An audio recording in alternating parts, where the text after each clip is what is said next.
How to fix login errors on OKX Wallet app. So if you're having issues with the OKX application, which is the OKX crypto app, it could be due to a couple of reasons. First of all, we want to make sure that it's not the issue with the internet connection. So if you're using Wi-Fi, you can try to switch to cellular data. If you're using cellular data, you can try to switch to Wi-Fi to see if that actually helps you solve the problem.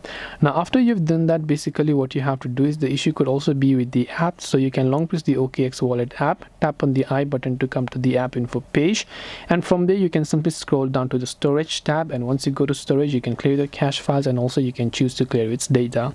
After you've done that, the problem that it could happen also is due to some incorrect credentials. So you can open the OKX Wallet tab, make sure that your login credentials are correct, such as your recovery phrase or even your password. So let's just wait until the app has loaded up. Go to the login button right here, and once you're on the login button, make sure that your phone number is correct, or your email or your address is also correct, and your password is correct. If you happen to forget your password, you can also choose to reset it, or you can log in with Google or even your Telegram account if you want to.